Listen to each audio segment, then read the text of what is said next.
The message traveled through the stars for 47 years before it reached its destination. It was a simple radio wave, carrying sounds and images from a small blue planet on the edge of the galaxy. The creatures who received it had been watching the stars for 11 millennia. They had seen entire civilizations born and die. They had built an empire of peace that spanned 1,000 worlds. And now, they had discovered something new. Ambassador Ketty stood before the massive panoramic screen in the hall of the Galactic Concord Council. She was tall and slender, her skin shimmering with colors like water under moonlight. Her people, the Adarans, had been members of the Concord for 90 years. During that time, they had helped integrate 19 new species. Ketty herself had overseen the last 7 integrations. She was considered the best diplomat in the known galaxy. But as she looked at the image from the distant planet called Earth, she felt a strange tightening in her chest. Humans, as they called themselves, were nothing like anyone she had seen before. They were soft, fragile beings with short lives and limited senses. They could not see into the ultraviolet spectrum. They could not hear the low songs of the cosmos. They were allotted barely 100 years of life, if they were lucky. And yet, during those short lives, they did terrible things to one another. The images showed wars, endless wars. Humans fought humans with stones, then swords, then cannons, and then bombs capable of turning cities to ash. They killed each other over land, resources, ideas, and differences so trivial that Ketty could not even comprehend them. In just 100 years, they had gone from caves to nuclear weapons. The speed of their development was frightening. "They are primitive," said Counselor Voot. "A massive creature covered in thick gray plates. His species, the Travani, was known for its caution. We should not make contact with them. They are dangerous. All young species are dangerous." Ketty replied, "That is exactly why we must guide them. If we leave them alone, they will destroy themselves. Or worse, they will develop interstellar travel and bring their violence to the stars." The council debated for 3 standard cycles. In the end, they voted to send a welcoming fleet, 12 beautiful white ships, each carrying diplomats, translators, cultural experts, and gifts. They would meet the humans at the edge of their solar system and invite them to join the great family of civilized species. Ketty was chosen to lead the mission. She spent months preparing. She studied human languages, researched their cultures, watched their films, and read their books. She found many reasons for admiration. Humans were capable of great kindness and great cruelty, often simultaneously. They were complex in ways that older species had long forgotten. The journey to the star system took 2 years. When the welcoming fleet finally arrived at the designated coordinates, they found that no one was waiting for them. The humans had detected their approach, of course.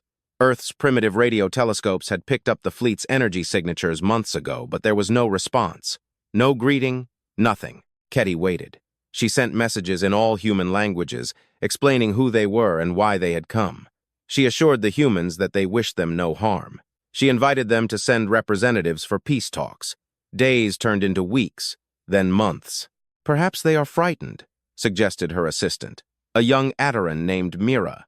"Their history is full of tales about invaders from the sky. They may think we are here to conquer them. Then we must show them that we are not," Ketty said.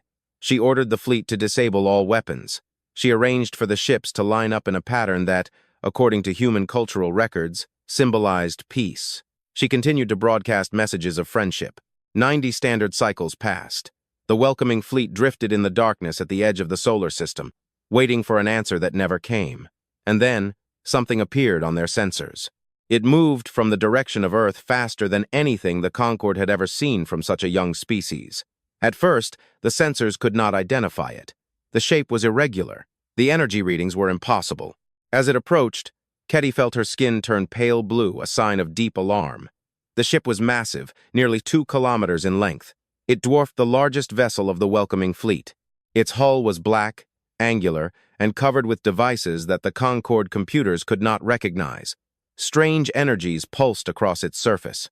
Radiation leaked from the engines in patterns that caused alarm on every ship in the fleet. "What is that?" whispered Mira. Ketty had no answer.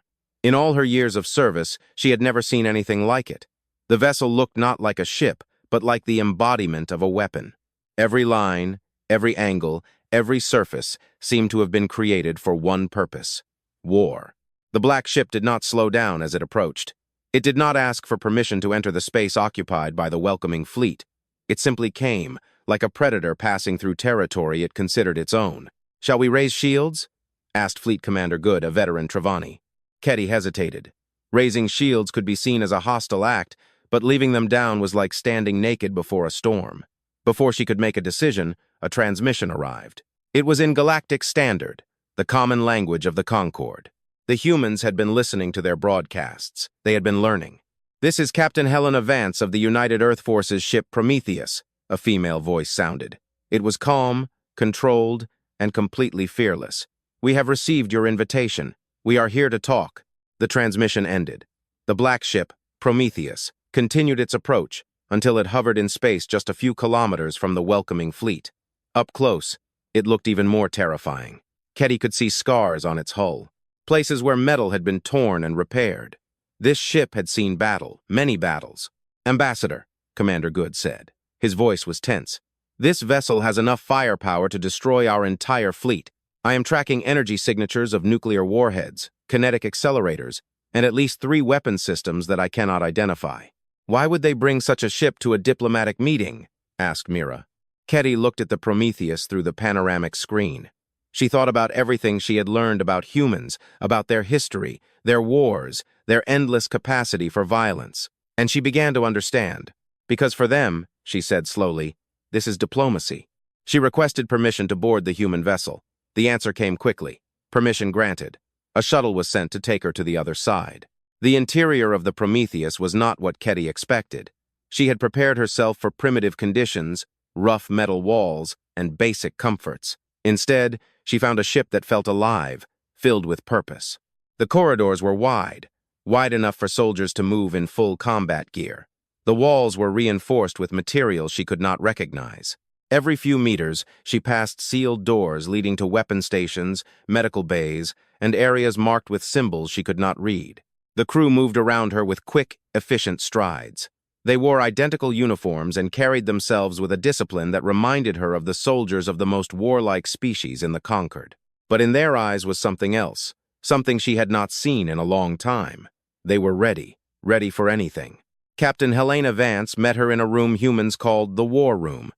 It was a circular chamber filled with holographic displays showing tactical data, ship positions, and simulations of combat scenarios.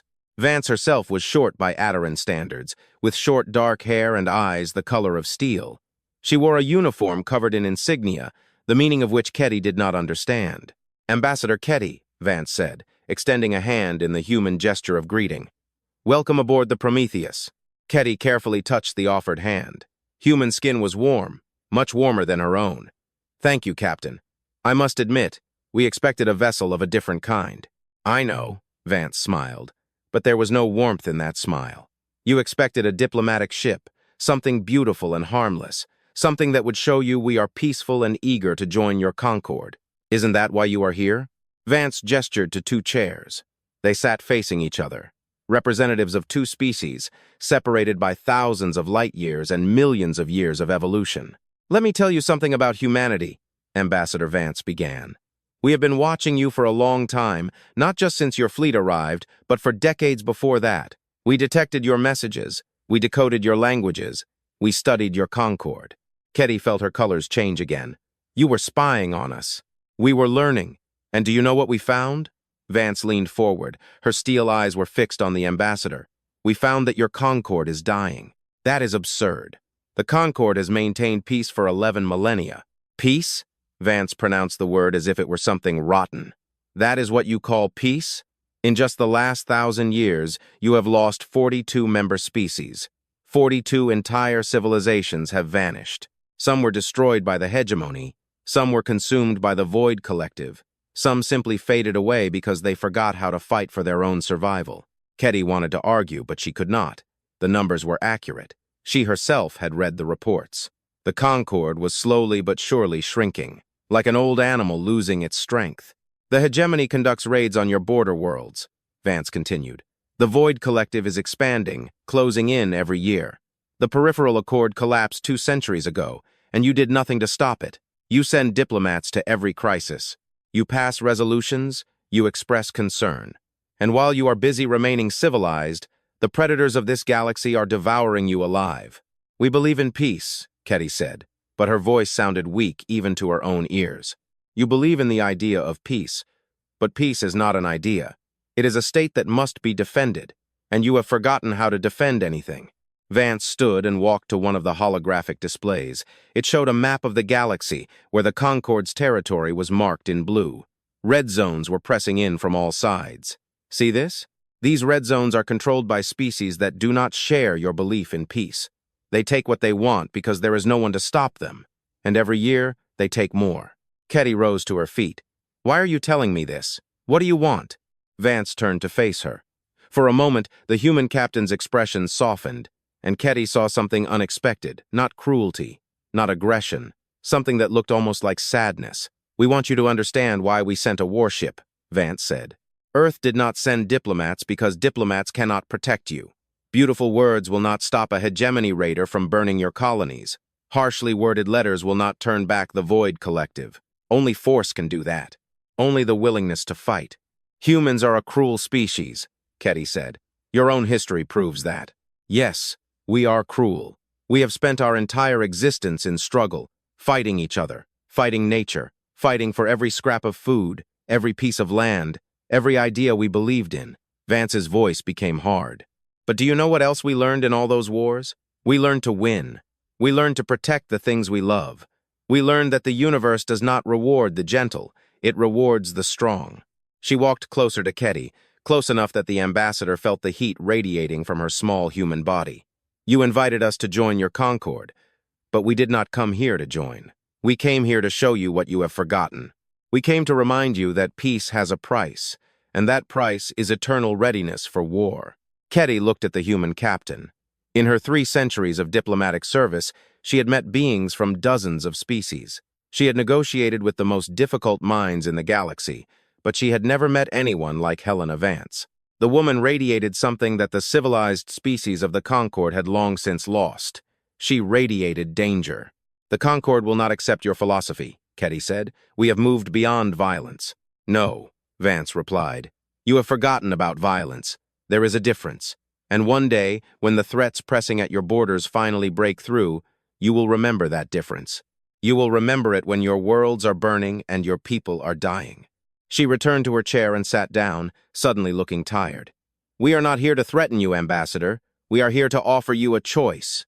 You can continue on your current path, relying on diplomacy and good intentions, and watch as your civilization slowly crumbles. Or you can acknowledge that the galaxy is not a peaceful place and start preparing for your own defense. And what role will humanity play in this? Vance smiled again, and this time there was something almost warm in the smile. We will do what we have always done. We will fight, not for territory, resources, or power. We will fight because someone must, because the alternative is to let the darkness win. The meeting lasted for several more hours. When Ketty finally returned to her own ship, her mind was full of conflicting thoughts. The human captain's words deeply disturbed her. Everything she believed in civilization, progress, the purpose of intelligent life had been called into question. But as she looked back at the Prometheus, that massive black figure hanging in the darkness like a sleeping predator, she felt something else, too. For the first time in centuries, she felt protected. She did not yet know if humanity was a blessing or a curse. She did not know if their violence would save the Concorde or destroy it. But she knew with absolute certainty the galaxy had changed, the humans had arrived, and nothing would ever be the same again. The ambassador returned to her quarters and began to write a report for the High Senate. She wrote for hours, trying to capture everything she had seen and heard. But in the end, she could think of only one way to summarize the meeting. Earth did not send diplomats, she wrote. They sent a warning, and we would be fools not to listen. Outside her window, the Prometheus waited in the darkness. Its weapons were disabled, but ready. Its crew slept in shifts, never leaving the ship unprotected. And somewhere in the depth of its heart, Captain Helena Vance looked at the stars and thought about all the battles yet to come. Humans had arrived, and they had brought terror with them. But perhaps, Ketty thought as sleep finally claimed her, that was exactly what the galaxy needed. The High Senate of the Galactic Concorde had not seen such chaos in 300 years. Creatures from 47 different species filled the Great Hall. Their voices merged into arguments and fear. Holographic displays showed images of the human warship from every angle. Each one was more alarming than the last. "They are savages!" cried Councillor Vutt. His gray plates flushed a dark color with anger. "Their ship is designed only for destruction. We must declare them a threat and close our borders." "And what good will that do?" replied a small furry creature named Trix, representative of the traders in Milan. "You have seen the energy readings of their engines. They can cross our entire territory in weeks. Closing the borders means nothing to them." Ambassador Ketty stood in the center of the hall, waiting for her turn to speak. She had spent the journey back from the Sol system reevaluating everything she knew about humans. The more she learned, the more complex her feelings became. Finally, the Speaker of the Senate, an ancient creature whose species no one could remember, called for silence. Ambassador Ketty will present her full report. Ketty stepped forward. Every gaze in the hall turned to her. "Honored members of the Senate," she began. "I have met with Captain Helena Vance of the human vessel Prometheus.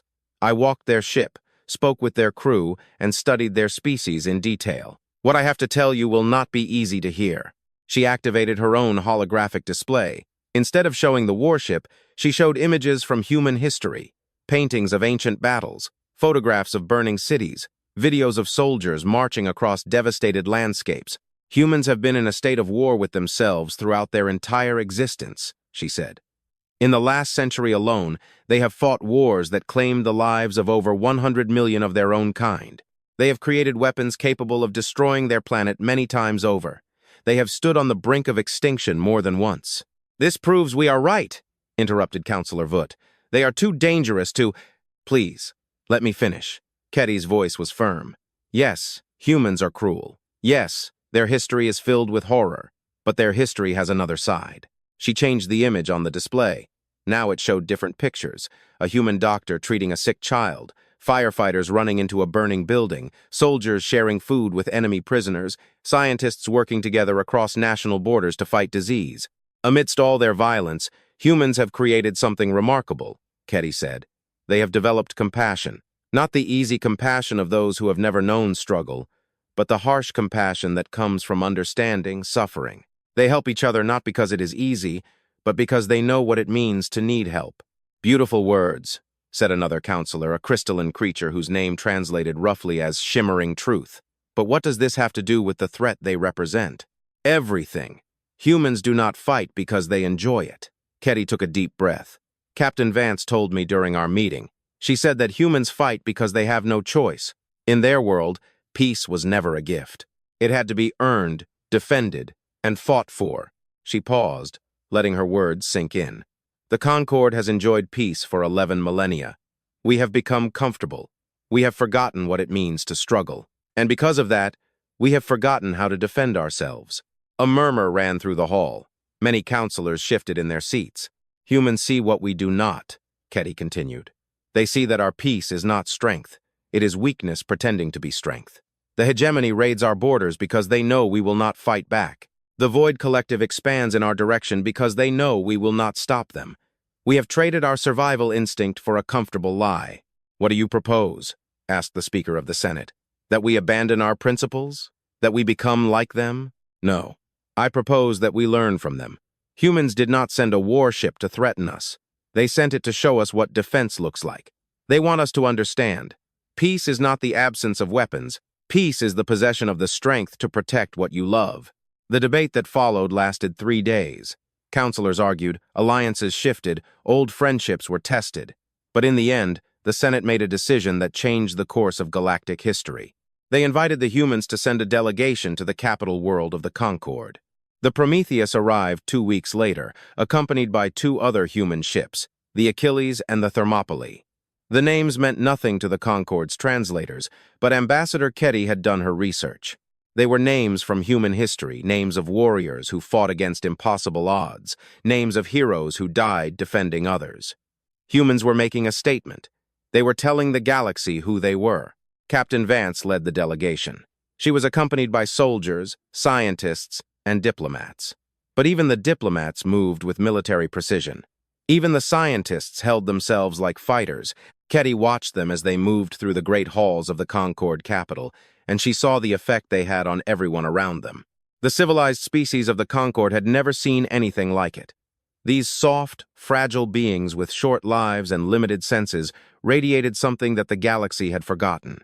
They radiated strength, not the soft strength of wisdom or the subtle strength of influence, but raw, dangerous strength. The strength of beings who had clawed their way up from the bottom and would not let themselves be trampled back down. "You seem worried, Ambassador," said Captain Vance as they walked together toward the Senate Hall. "I am watching my colleagues," Ketty replied. "They do not know how to react to you. You frighten them." "Good." Ketty stopped. "Good? You want them to be afraid?" Vance turned to face her. The human captain's steel eyes showed no apology. "Fear is a gift, Ambassador. It is the first sign of wisdom. Only a fool looks at a predator and feels no fear. Your colleagues are beginning to realize that the galaxy is full of predators, and the Concord has spent too long pretending that it is not. We prefer to believe in the good nature of sentient beings." "And how has that worked out?" Vance pointed to the great hall around them. "This capital was built 900 years ago. How many species walked these halls then? How many walk here now?" Ketty did not answer. She knew the numbers. There were 47 species left in the Concord. At its peak, there were 89. "Every species you have lost died believing the same thing," Vance said quietly. "They believed that peace was natural, that violence was a disease that civilized beings outgrow. They were wrong. Peace is not natural. Peace requires constant effort, constant vigilance, constant strength. The moment you stop fighting for peace, you lose it." They continued their walk in silence. The Senate Hall approached. Its ancient doors were adorned with symbols of unity and cooperation, symbols that meant nothing to the threats gathering at the borders of the Concord. The meeting with the full Senate was tense. Counselors asked questions designed to trap the humans, to force them to reveal aggressive intentions. Captain Vance answered every question with a calm honesty that was more disturbing than any lie. "Yes, our ship can destroy your entire defensive fleet," she admitted when asked about the Prometheus's capabilities. "We built it that way intentionally, not because we wanted to threaten you, but because we learned a long time ago. If something is worth doing, it is worth doing well. If we build a ship for war, we build the best warship we can imagine." "And what stops you from using this power against us?" asked Counselor Vutt. "Nothing." Vance let that word hang in the air. "Nothing except our choice not to do so. And that is the point, Counselor. Power is not evil. Power simply is. What matters is how you choose to use it." She stood and walked to the center of the hall, where a holographic map of the galaxy was slowly rotating. "Let me show you something," she said. "This is the hegemony region, a cluster of systems in the galactic rim. For the last 100 years, they have been raiding Concord border worlds. They take resources, they take captives, they burn what they cannot carry. And what has the Concord done in response?" "We filed official complaints," said a counselor. "We imposed economic sanctions. You did nothing." Vance's voice cut through the hall like a blade. "You wrote letters while your citizens were turned into slaves. You passed resolutions while your colonies burned. You expressed concern while species under your protection were exterminated to the last. The silence that followed was absolute. The hegemony does not fear you," Vance continued. "They raid your territory because they know you will not stop them. They know that all your civilization, all your technology, all your great principles mean nothing because you are not prepared to fight for them." She turned to the counselors directly. "Humans are different.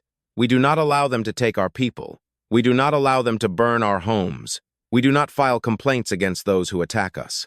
We destroy them. That is barbarism," said Shimmering Truth. "Perhaps. But our people are safe. Can you say the same?" The crystalline counselor had no answer. Captain Vance returned to her seat. For a long time, no one spoke. Then, the Speaker of the Senate leaned forward. His ancient body creaked as he moved. "What exactly are you proposing, Captain? What do the humans want from the Concord?" Vance smiled. It was a strange expression, equal parts warmth and danger. "We want you to survive," she said. "We have been watching this galaxy for a long time. We have seen the hegemony. We have seen the Void Collective. We have seen the predators circling the outskirts of civilized space, waiting for signs of weakness, and we have made a decision." She stood again, and this time her voice rang throughout the hall with absolute conviction. "Earth has decided that we will not let the light of civilization go out. We will not stand aside while peaceful species are hunted and consumed. We will not pretend that diplomacy alone can protect the innocent from those who understand only violence." "You want to be our protectors?" asked Counselor Vutt with clear skepticism. "No. We want to show you how to protect yourselves. We want to teach you what we have learned from our long, bloody history. We want to give you the tools and knowledge to protect what you love." She paused, surveying the hall, the frightened and confused faces of the Concorde's leaders. "But first, we want to show you what we are capable of. We want to demonstrate what strength really looks like, and then we want you to make a choice. You can continue living as you have lived, hoping that peace will last forever, watching as your civilization slowly shrinks until nothing is left. Or, you can accept that survival requires sacrifice and begin building a future worth fighting for." The debates in the Senate lasted another week. Old alliances crumbled, new ones were formed. Species that had not agreed on anything for centuries found common ground in their fear of the humans. And in their hope, too, because hidden beneath the horror of human violence was hope. The promise that the darkness could be held back, the promise that predators could be stopped, the promise that peace could be defended if only someone would be willing to pay the price. In the end, the Senate voted to accept the human proposal. Not all, of course. Some species withdrew from the Concorde, preferring to take their chances alone. Others accepted the offer reluctantly, never quite trusting the violent newcomers. But enough agreed. Enough saw the truth in Captain Vance's words. Enough realized that the galaxy was changing, and the only way to survive the change was to change along with it. The Prometheus and its sister ships remained in Concorde space as guests. Human advisors began working with the Concorde's military forces. Human engineers shared their weapon designs. Human soldiers taught the soft, peaceful species of the Concorde the art of war. And Ambassador Ketty watched it all with a mixture of wonder and fear.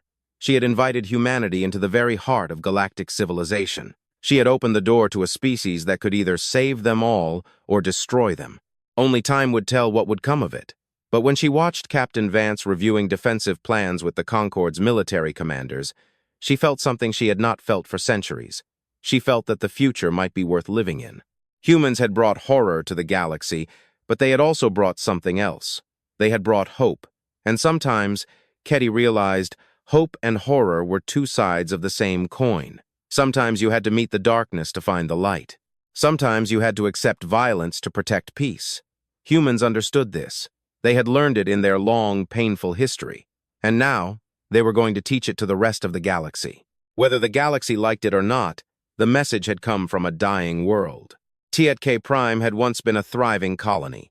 3 million beings lived there, working the rich mineral deposits that made their planet valuable. It was a peaceful people, members of the Concorde for over 20 years. They had never known war. They had never had a need for weapons, and now they were being hunted. Hegemony raiders had arrived 6 years ago. At first, they demanded tribute. Tiet paid, believing that submission would bring peace. But the raiders needed more. They always needed more. Tribute turned to slavery. Slavery turned to massacre. And all this time, the Concorde did nothing but send sharply worded messages. Ambassador Ketty read the latest report from Tiet Prime with trembling hands. The raiders have destroyed the last defensive satellite. The planetary shield is failing. In 3 days, maybe 4, the hegemony will have full access to the surface, and then the true horror will begin. "We must do something," she said to Captain Vance. They were in the Prometheus's war room, surrounded by holographic displays showing the situation in real time. "The Senate has already issued an official condemnation," Vance replied. Her voice was flat, devoid of emotion. "They have convened an emergency session to discuss potential measures. In 3 months, they might even vote to send a fact-finding mission." 3 months. Tiet and everyone there will be dead in 3 months. "Yes." Ketty stared at the human captain. "Does this not bother you?" "It bothers me very much." Vance turned to her, and the ambassador saw in those steel eyes something burning, something that looked like anger held under tight control. "It bothers me that 3 million innocent beings will die because your Concorde is too civilized to save them. It bothers me that the hegemony has been doing this for centuries, and no one has ever stopped them. It bothers me that the galaxy is full of predators and cowards, and the cowards refuse to admit that they are being devoured. Then do something." The words hung in the air between them. Vance did not answer immediately. She turned back to the holographic display, studying the positions of the hegemony ships, the state of Tietke's defenses, and the time remaining until collapse. "If we intervene," she said slowly, "we will be doing so without the Senate's approval. We will break Concorde protocols. We will start a conflict that could spread to the entire galaxy. I know your people will condemn us. They will call us warmongers, aggressors, violent primitives who cannot control their impulses. I know. Vance turned back to her. And you still want us to go? Ketty thought of the 3 million beings on Tietke Prime. She thought of the messages she had received from their leaders, begging for help that would never come. She thought of the children who would be taken into slavery, the elderly who would be worked to death, the families who would be torn apart. Yes, she said, I want you to go. Captain Vance smiled. It was a cold smile, the smile of a predator preparing for the hunt. Then watch, she said. Watch what humans are capable of when we decide to fight. The Prometheus left Concord space without permission. It was joined by the Achilles and the Thermopylae, 3 ships against 18 hegemony raiders. 3 ships, crewed by a species that the Concord considered barely civilized. The journey to Tietke Prime took 4 days. During that time, Captain Vance instructed her crew on the mission. The hegemony raiders were not weak opponents. Their ships were fast, heavily armed, and crewed by experienced warriors who had been raiding civilized space for generations. They outnumber us 6 to 1, Vance told her officers. They have more guns, more missiles, and more experience in combined combat. By any reasonable measure, we should not be able to win this fight. She paused, looking around the briefing room at the people who would follow her into battle. But we are not going to fight reasonably. We are going to fight like humans. We will be faster, smarter, and more ruthless than anything they have ever faced. We will show them what happens when you threaten people under our protection. The officers nodded. There was no fear in their eyes, only determination. The rules of engagement are simple, Vance continued. No mercy for those who harm the innocent. No pardons for those who enslave the helpless. We fight until they are destroyed or until they run. And if they run, we will pursue them until they can run no further. The Prometheus exited hyperspace at the edge of the Tietke system. The hegemony fleet detected them immediately. 18 ships turned toward the newcomers. Weapons charged, confident in their overwhelming numerical superiority. A transmission came through. The hegemony commander spoke in a sharp, clicking language that the Prometheus's computers translated instantly. Unknown vessels. You have entered hegemony operational space. Identify yourselves and prepare to be boarded. Resistance will lead to destruction. Captain Vance leaned forward in her captain's chair. This is Captain Helena Vance of the United Earth Forces ship Prometheus. I am here to give you one chance to leave this system. Take your ships and go. Never return to Concord space. Do this and I will let you live. Silence, then laughter. The clicking sounds of the hegemony commander turned into something that was clearly a mockery. You have 3 ships against 18. You are either very brave or very stupid. We will enjoy taking you apart. Vance nodded to her communications officer. The channel closed. Then, she addressed her crew. All to battle stations. Weapons to combat. The Prometheus surged forward like a hunting beast released from a cage. The Achilles and Thermopylae covered it, spreading out to maximize the field of fire. The 3 human ships accelerated straight toward the hegemony formation. The raiders opened fire first. Plasma charges and missiles swept through space toward the approaching humans. It was a wall of destruction that should have erased everything in its path. It hit nothing. The human ships moved in ways that should have been impossible for vessels of their size. They spun, curved, and accelerated in patterns that the hegemony's targeting computers could not predict. Point defense systems shot down missiles with mechanical precision. Energy shields deflected plasma charges that could have melted meters of armor. And then the humans began to fire back. The Prometheus's railguns fired projectiles at a significant fraction of the speed of light. They covered the distance between the fleets in less than a second, giving the hegemony ships no time to react. The first raider died before its crew realized it was under attack. A projectile punched through its shields, its hull, its engine core. The ship exploded in a fireball that eclipsed the system's star. 2 more raiders died in the next 3 seconds. Then 3 more. The humans were not just firing, they were executing. Every target was chosen, tracked, and destroyed with cold efficiency. Every shot found critical systems. Every kill was clean, quick, and final. The hegemony commander tried to rally his forces. He ordered them to concentrate fire on the lead human ship. But the Prometheus simply was not where his targeting solutions predicted it would be. The human captain seemed to know where every shot would be fired before it was even produced. She danced her massive warship through the battle like a living creature, always moving, always firing, always killing. In the first 5 minutes, half of the hegemony fleet was destroyed. The raiders tried to retreat. They turned their ships toward open space, pouring energy into their engines, in desperation trying to escape the monsters that had appeared from nowhere. But the humans were faster. The Achilles and Thermopylae moved to cut off the escape routes, while the Prometheus continued its relentless attack. "Please!" The hegemony commander's voice broke through the communication channel. It was all clicking. "We surrender. Cease fire. We surrender." Captain Vance's response was calm. "You surrender. Good. Order the remaining ships to disable all weapons and hold position. Any attempt at movement will be treated as a hostile act." The raiders complied. From the original 18 ships, 7 remained. They drifted in space with silent weapons, waiting for their fate. Vance opened a channel to the surface of Tietke. "This is Captain Helena Vance of the United Earth Forces ship Prometheus. The hegemony fleet is neutralized. You are safe." The answer came, filled with static and emotion. "Safe. After 6 years, we thought no one would come. We thought we had been forgotten." "You were not forgotten," Vance said, "and you will never be forgotten again." News of the battle spread across the galaxy in a matter of hours. The story grew in detail with every retelling. 3 human ships against 18 raiders, 11 minutes of combat, a total victory with 0 human casualties. The Concord Senate reacted with outrage. Emergency sessions were called, condemnations were drafted. Humanity was accused of reckless aggression, of starting a war that would engulf the entire galaxy, as proof that they were the very violent savages everyone feared. Ambassador Ketty stood before the Senate and defended humanity's actions. She showed them images from Tietke Prime, images of grateful citizens weeping with relief. She showed them records of the hegemony's crimes, 6 years of horror documented in terrifying detail. She asked the Senate one simple question: if we had done nothing, would these 3 million beings be alive? Would they have had any future at all? Councillor Vutt stood to respond. "We cannot simply attack other species when we feel like it. We have laws, we have protocols. If we abandon them, we will be no better than the hegemony."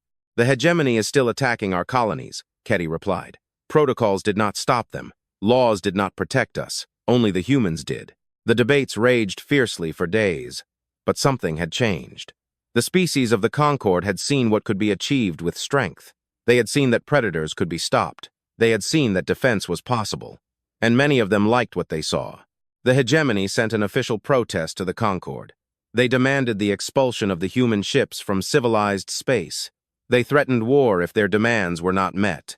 Captain Vance's response was delivered publicly, broadcast on every communication channel in the galaxy to the Hegemony Council. "You have spent a century hunting the weak. You have killed, enslaved, and destroyed without consequences because no one wanted to stop you. That era is over. Humanity has declared the Concord border systems protected territories.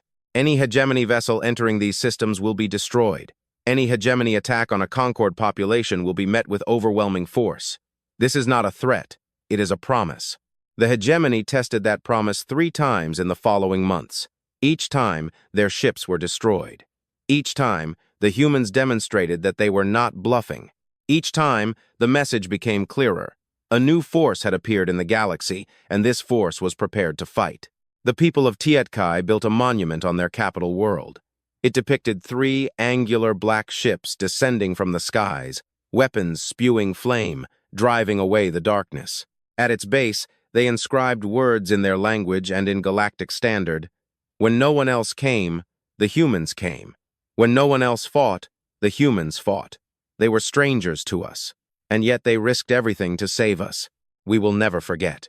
Ambassador Ketty visited the monument 6 months after the battle. She stood before it as the sun was setting over the city, watching the play of light on the carved forms of the human ships. Captain Vance stood beside her. "Does this help?" asked the human woman, knowing that some people felt gratitude. "It helps you." Vance was silent for a moment. "We do not do this for gratitude. We do this because it is right. We do this because someone must. We do this because we cannot stand aside and watch innocent beings suffer when we have the power to stop it. This is a very human way of thinking." "Yes, it is." Vance turned to the ambassador. "We have learned many things in our history, Ambassador. We have learned that violence is terrible. We have learned that war destroys everything it touches. But we have also learned that there are things worse than war. Allowing the innocent to die when you could have saved them.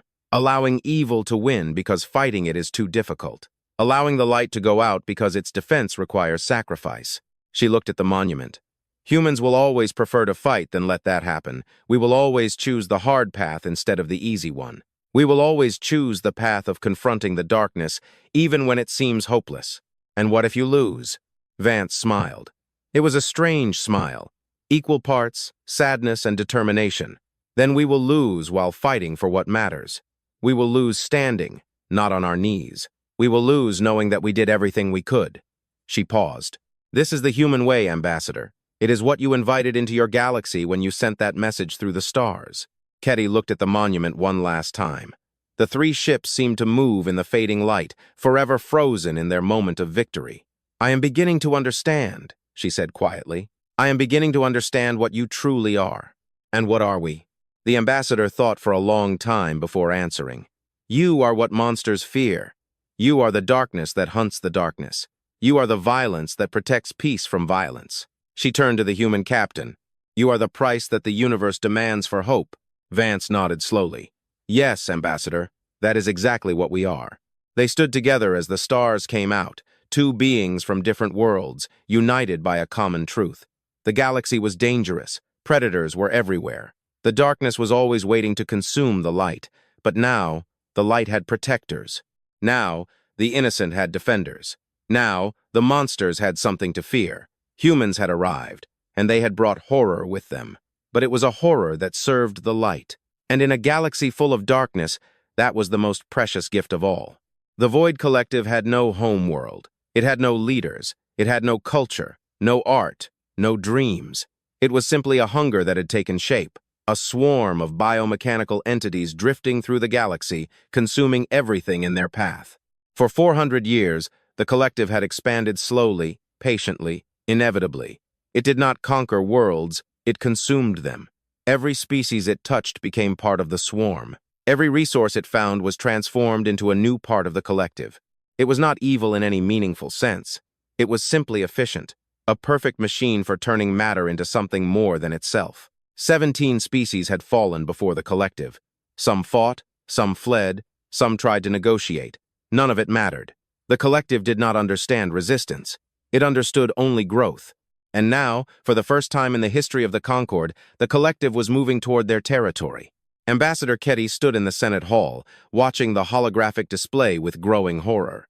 The collective's advance was represented by a dark stain spreading across the star map, consuming system after system, as it moved inexorably toward the heart of civilized space. At the current rate of expansion, reported a military analyst, a nervous Travani scientist, they will reach our outer colonies in 18 months, our core worlds in 5 years. What are our defensive options? Asked the Speaker of the Senate. The analyst hesitated. We have no options, Speaker. Our fleet was never designed to fight an enemy like this. The collective does not attack in formations we can predict. It does not retreat when damaged. It just keeps coming, consuming everything in its path, becoming stronger with every victory. Then we negotiate, suggested Councillor Vutt. Is there no way to find a common language with them? The collective does not negotiate. It has no individual consciousness we could communicate with. It is a swarm, driven only by instinct. You cannot negotiate with hunger. Silence fell over the hall. For the first time since the founding of the Concord, its members faced extinction, not a slow decline, not a gradual loss, but total annihilation. Captain Helena Vance stood at the back of the hall, listening. Now she stepped forward, and every gaze turned to her. How long have you known about this threat? She asked. The Speaker of the Senate fidgeted uncomfortably. The collective has been expanding for millennia. We have been tracking their progress. And in all that time, what have you done to prepare? Silence. Shameful silence. Vance nodded slowly. I see. You watched a level of extinction threat for thousands of years, and you did nothing. You hoped it would change direction. You hoped someone else would stop it. You hoped that in some miraculous way, the problem would solve itself. What would you have us do? Demanded Councillor Vutt. Attacking them only feeds the swarm. Every ship we lose becomes part of it. Yes, that is true. If you fight the way you always fight. If you fight defensively, cautiously, hoping to minimize losses. Vance's voice became hard. But humans do not fight to minimize losses. We fight to win. We fight to destroy the enemy so completely that they can never threaten us again. The collective is impossible to destroy, said the military analyst. They regenerate. They adapt. Have they ever faced humanity? The question hung in the air. The analyst had no answer. Vance turned to the Senate. Counselors, I am not going to lie to you. The collective is the most dangerous enemy I have ever seen. They have consumed species far older and more powerful than mine. Defeating them might be impossible. She paused, letting the weight of her words settle. But impossible is just a word. Humans have faced impossible odds before. We have fought enemies that should have destroyed us. We have survived plagues that should have wiped us out. We have overcome divisions that should have torn us apart. We do not accept impossible. We find a way. And what way do you propose we find? Asked the speaker. Let us fight. Let the human fleet engage the vanguard of the collective. Let us show you what humans are capable of when our backs are against the wall. You would sacrifice your ships? Asked Vut. Your people, if necessary? Yes. Vance's voice did not waver. That is what we do, counselor. We sacrifice ourselves so that others may live. We die so the innocent can survive. That is the human way. The Senate debated for 3 days. The collective continued its advance. Finally, having no other options, they agreed to the human proposal. The human fleet gathered at the edge of the collective's territory. 4 ships: Prometheus, Achilles, Thermopylae, and Stalingrad. Each of them was crewed by volunteers who understood they might not return. Each of them carried weapons that humanity had developed in secret weapons, designed for a threat they had always known would come, because humans, too, had been watching the collective. They had studied it, analyzed it, learned its patterns, and they had prepared. Captain Vance addressed her fleet from the bridge of the Prometheus. Her words were broadcast to every ship, heard by every crew member. Today we face an enemy that has never been defeated. An enemy that knows no fear, knows no mercy, does not know how to stop. For 400 years, the collective has consumed everything in its path. Today, that ends. She paused, looking at the faces of her crew. Men and women from all over Earth, scientists and soldiers, engineers and pilots. The best humanity had to offer. We do not fight today for territory. We do not fight for resources, power, or glory. We fight for the right of sentient beings to exist. We fight for every species the collective has consumed. We fight for every world they will never touch, because we stopped them here. Her voice became harder. The collective does not understand what it is facing. They have never met a species like us. They have never faced an enemy that fights not because we must, but because we choose to. They have never met beings who would rather die than let evil win. She raised a fist. Today we will teach them. Today we will show them what humanity really is. Today we will become the nightmare that haunts the collective for eternity. The human fleet moved forward. Ahead, the vanguard of the collective waited. Thousands of biomechanical entities, from small fighters to massive organisms, carriers kilometers long, moved with perfect coordination, a single mind controlling countless bodies. The battle began at 6 Galactic Standard Time. It would last 9 days. The collective fought as it always fought, with overwhelming numbers and relentless pressure. Swarms of entities rushed toward the human ships, trying to surround and consume them. Tentacles reached through the vacuum, trying to latch onto the hulls and begin the consumption process. But the humans were ready. The Prometheus led the assault. Its railguns fired in patterns that seemed random but were anything but. Every shot was calculated to create a chain reaction, destroying multiple entities with single shells. The ship moved constantly, never giving the collective a stationary target. The Achilles and Thermopylae flanked the formation. Their weapons created fields of destruction that no entity of the collective could survive. They fought back to back, covering each other's weaknesses, moving as a single unit despite being separate ships. And the Stalingrad did what no opponent of the collective had ever done before. It rushed straight into the heart of the swarm. The ship was a sacrifice. The crew knew it. They had volunteered, knowing they would not survive. But they did not go quietly. They carried a weapon that humanity had developed specifically for this moment, a device generating a cascading reaction in the collective's biomass, turning their own regenerative abilities against them. The Stalingrad reached the center of the vanguard's formation. Its captain, a gray-haired woman named Ivanova, transmitted a final message. For Earth, for humanity, for everyone the collective has taken, this is how we say goodbye. The cascade device activated. A wave of energy rippled outward, touching every entity of the collective within range. And everywhere it touched, the collective began to die. Not just die, dissolve. The very same regenerative processes that made them so dangerous now worked in reverse, destroying biomass instead of building it. Thousands of entities crumbled into dust in seconds. The heart of the vanguard simply ceased to exist. The Stalingrad disappeared with them. Its crew died instantly, consumed by the same energy they had unleashed. But their sacrifice accomplished what 400 years of resistance had failed to do. The collective retreated. For the first time in its existence, the swarm stopped its advance. For the first time, it encountered something that truly threatened it. For the first time, it felt something that could be called fear. The remaining human ships did not let them go easily. For 8 days, they pursued the retreating collective, destroying stragglers, preventing reorganization, making it clear that this was not a temporary setback, this was a permanent change. When the battle finally ended, the vanguard of the collective was gone, not just defeated, but destroyed. The swarm that had terrorized the galaxy for 400 years had been broken by 4 ships and a willingness to die for something bigger than themselves. News spread across civilized space like wildfire. The story grew with every retelling. 3 human ships against 18 raiders, 11 minutes of combat, a total victory without a single human casualty. The Concord Senate reacted with outrage. Emergency sessions were called, condemnations were drafted. Humanity was accused of reckless aggression, of starting a war that would engulf the entire galaxy, of proving that they were the very violent savages everyone feared. Ambassador Ketty stood before the Senate and defended humanity's actions. She showed them images of Tiet Prime, images of grateful citizens weeping with relief. She showed them records of the hegemony's crimes, 6 years of horror, documented in terrifying detail. She asked the Senate one simple question. If we had done nothing, would those 3 million beings be alive? Would they have had any future at all? Councillor Vutt rose to respond. We cannot simply attack other species whenever we please. We have laws. We have protocols. If we abandon them, we will be no better than the hegemony. The hegemony is still attacking our colonies, Ketty replied. Protocols did not stop them. Laws did not protect us. Only the humans did. The debates raged fiercely for days, but something had changed.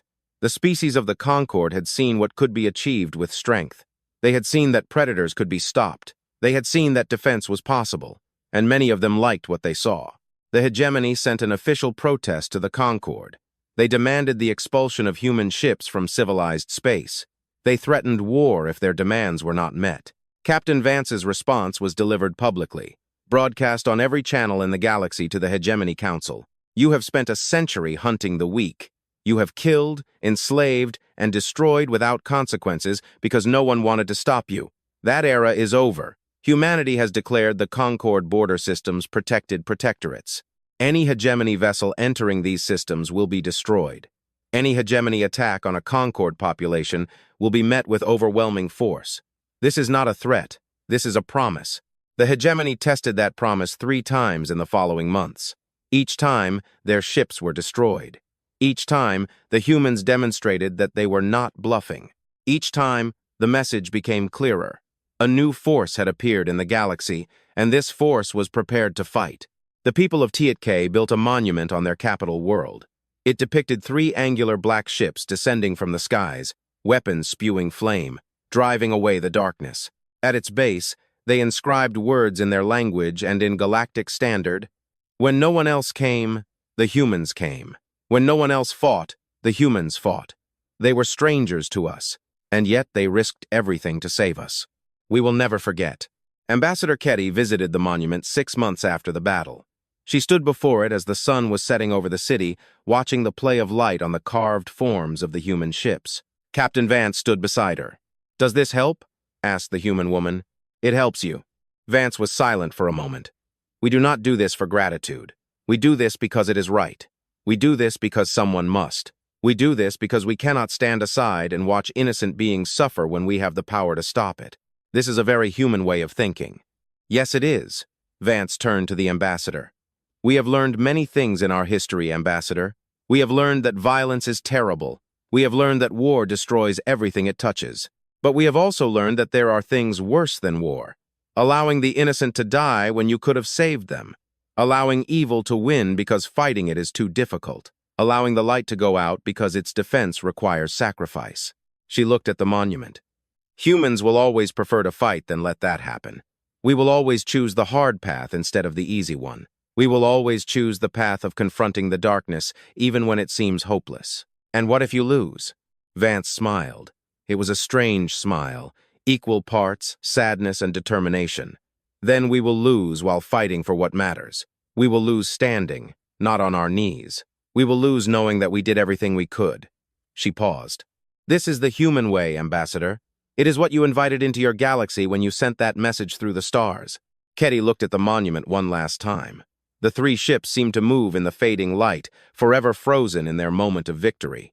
I am beginning to understand, she said quietly. I am beginning to understand what you truly are. And what are we? The ambassador thought for a long time before answering. You are what monsters fear. You are the darkness that hunts the darkness.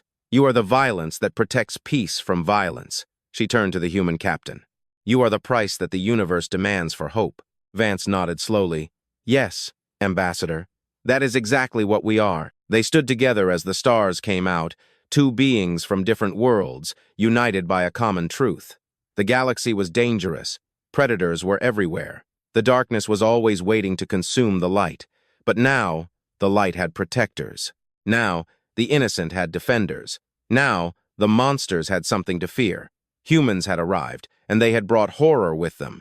But it was a horror that served the light. And in a galaxy full of darkness, that was the most precious gift of all. 5 years after the battle at the threshold. 5 years since the Void Collective learned that the galaxy contained something it could not consume.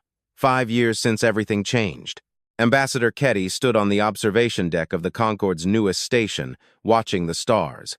Behind her, the sounds of celebration echoed through the corridors.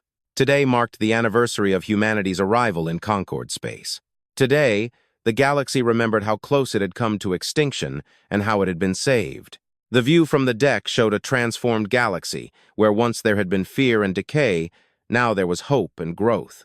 New colonies spread across systems that had been abandoned for centuries. Trade routes were opening that had been closed for generations. Species that had retreated into isolation were coming out again, believing at last that the future might be worth seeing.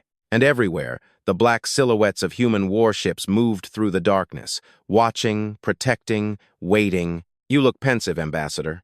Ketty turned. Admiral Helena Vance stood behind her, dressed in the formal uniform of the United Earth Forces Navy. She had changed in the years since their first meeting. Her hair had turned grayer.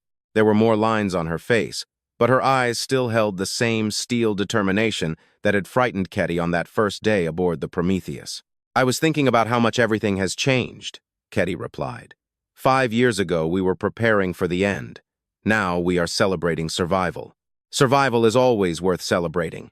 Vance walked to the observation window, especially when it was not guaranteed. They stood in silence for a moment, watching the stars together. The Senate is preparing to offer you something, Ketty said finally. They want to give humanity full membership in the Concorde, a permanent seat on the Council, equal status with the founding species. Vance nodded slowly. I know. We are going to refuse. May I ask why? The Admiral turned to her. Because we did not save the Concorde to join it. We saved it because it needed saving. We saved it because that is what we do. I do not understand. Do you not want power, influence, recognition? Vance laughed. It was a strange sound, unexpected and sincere. Ambassador, humanity has been seeking power, influence, and recognition its entire history. We fought each other for it. We killed each other for it. We nearly destroyed ourselves for it. She shook her head. We learned something important throughout all that bloodshed. Power is not the goal.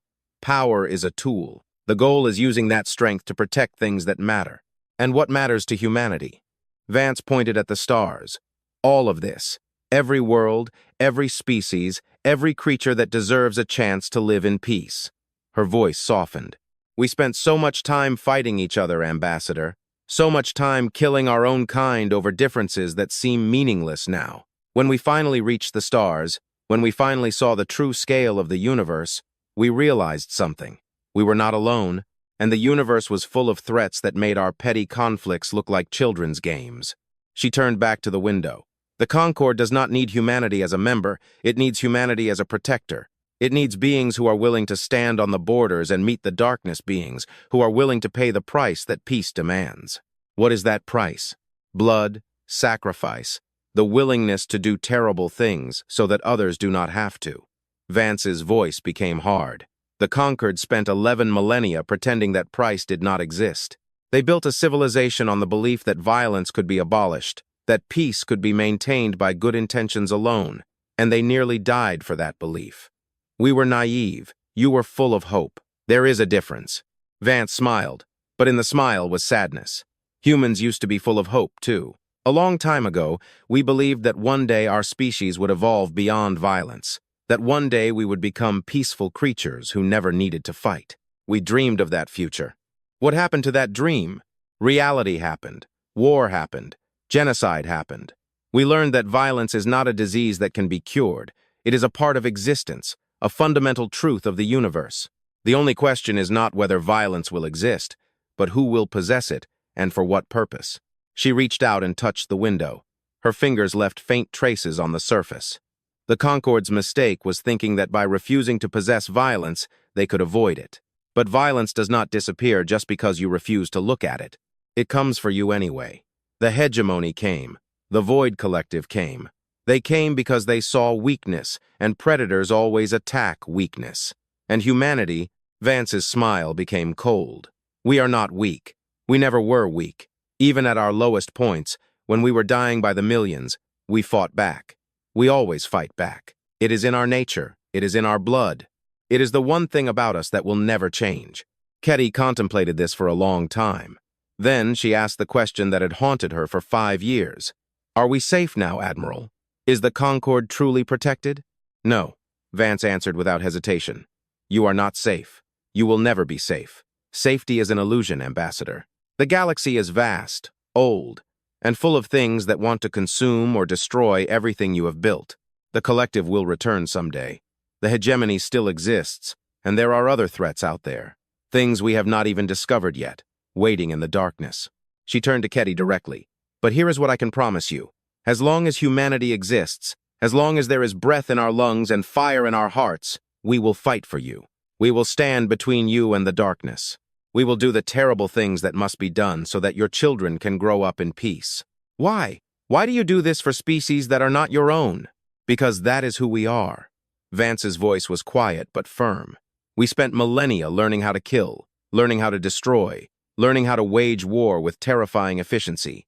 And then, when we reached the stars, we had to ask ourselves, what is all this knowledge for? What is the point of being the most dangerous species in the galaxy if we do not use that danger to protect the innocent? She reached out and touched the ambassador's shoulder.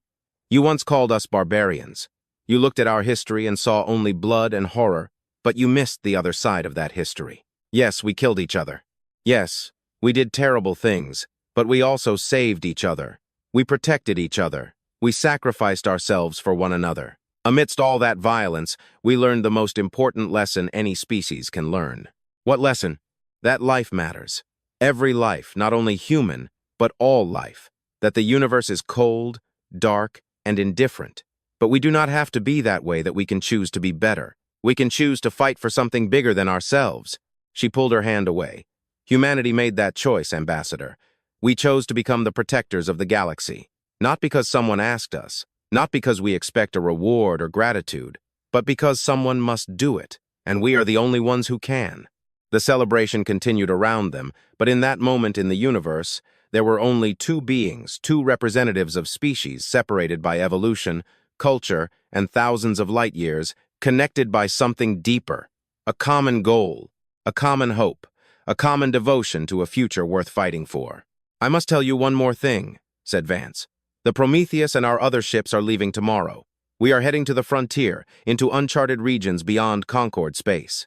There are threats gathering there, things that would make the collective look like a minor nuisance. We are going to find them and stop them before they reach civilized space. You are leaving, but the celebration was not for us. Vance smiled. It was for the Concord, for the species that survived, and the future they will build together. Humanity does not need celebrations, Ambassador. We need battles. We need enemies. We need something to fight for. That sounds exhausting. It is. It is the most exhausting existence imaginable. Always watching, always waiting, always being ready for the next threat. Vance's eyes became distant. but it is also the most meaningful. Every day I wake up knowing that my actions matter, that the battles I fight protect billions of innocent beings, that my species has finally found its purpose in the universe. Ketty felt tears welling in her eyes. In all her centuries of diplomatic service, she had never met anyone like Helena Vance. The woman was everything the Concord feared about humanity. Violent, dangerous, completely committed to the use of force. But she was also everything the Concord desperately needed. Brave, selfless, willing to sacrifice herself for strangers. "I do not know how to thank you," Ketty said, "for everything you have done. Do not thank us. Prove that our sacrifices were worth it." Vance's voice became hard. "Build a Concord that is worth defending. Create a civilization that values freedom, justice, and the dignity of all sentient life. Make something beautiful out of this galaxy, Ambassador. Make something that our children will be proud to defend. And if we fail, we will continue defending you anyway." Vance smiled, and for a moment she looked almost peaceful. "That is the nature of our commitment. It does not depend on your worth. It does not require your gratitude. We will fight for you because fighting is what we do.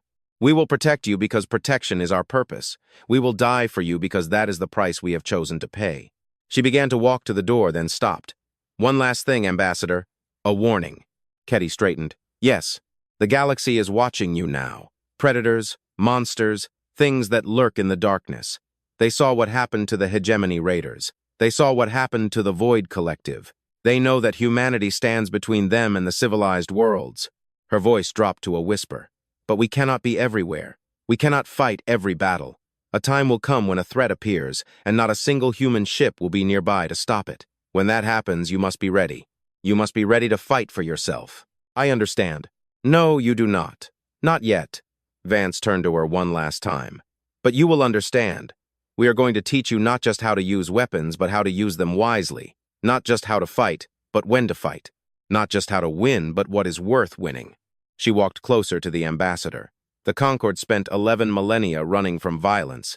Now you must learn to accept it not as something good, but as something necessary. Not as a last resort, but as a last resort that must always be available. Violence is a tool, Ambassador. Like any tool, it can build or destroy. Humanity has learned to use it for building. We will teach you to do the same. And then one day, you will no longer need us. You will have your own protectors, your own warriors, your own shields against the darkness." Vance smiled, and there was something sad in her expression. "That is our goal, Ambassador.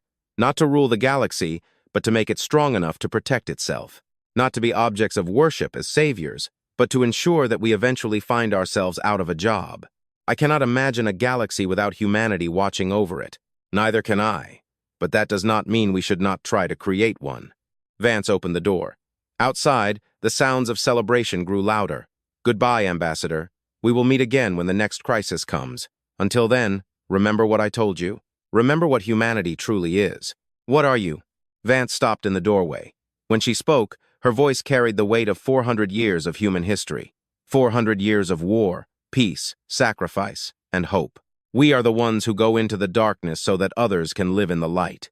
We are the price that the universe demands for civilization. We are the violence that protects peace, the horror that guards the innocent, the nightmare that hunts the nightmares." She looked back over her shoulder, and her eyes burned with the fire of 1,000 battles. "We are humanity, we are what the monsters fear, and we will never stop fighting for you." She left, disappearing into the crowd of celebrating creatures. Ketty watched her go, feeling the weight of everything she had learned pressing down on her.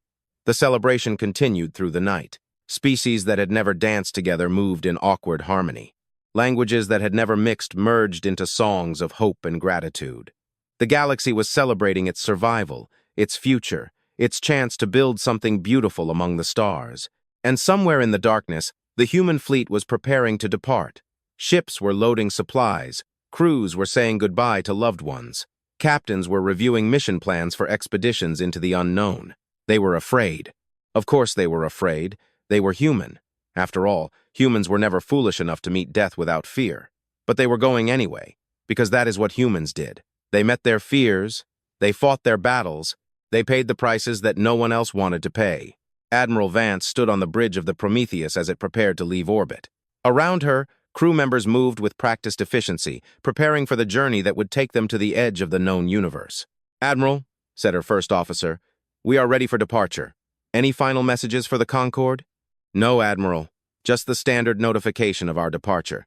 Vance nodded. She looked at the panoramic screen, where the Concorde's capital world hung like a blue jewel against the blackness of space.